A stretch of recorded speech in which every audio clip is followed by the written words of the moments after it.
In honor of the recent passing of Sean Connery, which celebrity's death made you genuinely sad? I'm still not entirely okay about Steve Irwin. There are two types of people in this world. 1. People who are still sad about Steve Irwin. 2. People who lie.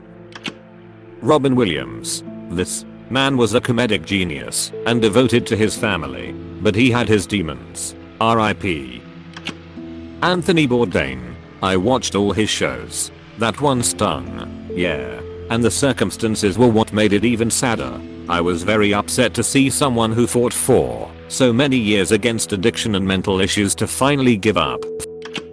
Stanley, because I was on my way back home from a vacation in the US when he died. And yet, his legacy is currently thriving and will live on.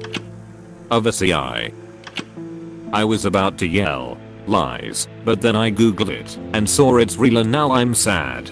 R.I.P. Sean Connery. You made a difference in my life. I'm just preemptively sad about Harrison Ford. Kobe Bryant's passing absolutely wrecked me.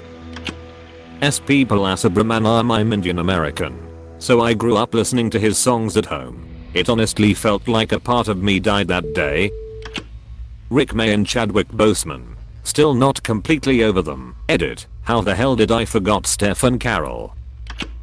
Grant Imahara. I watched almost every episode of Mythbusters, and they were such an inspiration. Grant was such a nice man, always smiling. Losing Grant just felt so unfair. With a lot of celebrity deaths, there's always a reason. Something that we could have had a little control over. Substance abuse, stressful work, depression, or just old age. Things that we could understand and help with. Brain aneurysms are absolutely terrifying in concept, as they happen so quickly. There's nothing you can really do to know it's coming.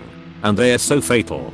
Grant seemed the most focused and pure of the Mythbusters crew, the grounded everyman among the eccentric band of characters around him. He just beamed wholesomeness and love for engineering. He wanted nothing but others to feel the same excitement he did, and he passes without warning in just a second. For basically no reason. It's just straight up unfair. Grant still had so much potential left in him. So much life. Maybe I just like old British dudes named Terry, but I cried when Terry Pratchett and Terry Jones died. Eater. George Carlin also. Prince. Absolutely. Freddie Mercury plus David Bowie. John Candy was my first real heartbreaker of a death. I had to scroll way too far to find this. I still remember where I was when I heard the news. Edit. Today would have been his 70th birthday too. Robin Williams. Such a talent. Such a waste. Gene Wilder. Tom Petty. I had to scroll too far down this list to find Tom Petty. He's definitely one of the only celebrity deaths that I really felt. Chester Bennington. Was never really one to celebrity worship, but I never realized how much Chester actually meant to me until we lost him. I don't think I'll ever forget it. Carrie Fisher. She had it rough after Star Wars, experienced a lot of abuse, battled addiction, and managed to overcome it all and reprise her most famous role in the new Star Wars trilogy. She developed quite a personality, was an irreverent media darling during the interview cycles, and was on the cusp of an incredible resurgence in prominence. Everybody had fallen in love with her all over again. And in the middle of her rocketing popularity and admiration, she died of a heart attack. After all she overcame, after leveling out her life so well, she just died out of nowhere.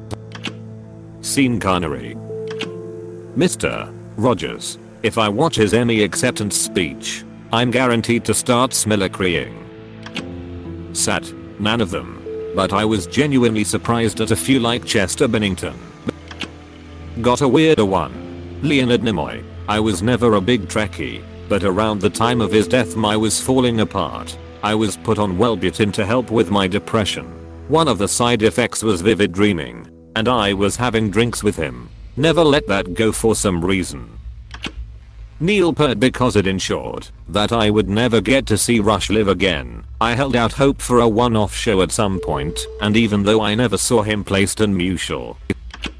I'm surprised I have looked at one comment that said Chris Cornell. His death absolutely shocked me. Growing up I was a huge fan. Listening to Show Me How to Live in 2003 changed all the music I listened to and propelled me into a new direction and eventually led me to the path of the music I listen to nowadays. It's wild. Because after hearing about his death I cannot listen to any of his music anymore. A Canadian icon for kids growing up in the 80s and 90s. Ernie Combs or Mr. Dressup. Cameron Boyce. Chadwick. Avicii and Peep. Chadwick Boseman. Heath Ledger. Robin Williams. Alan Rickman. Christopher Lee. Amy Winehouse. Maya Rivera. Cory Monteith. Anton Yelchin and several others.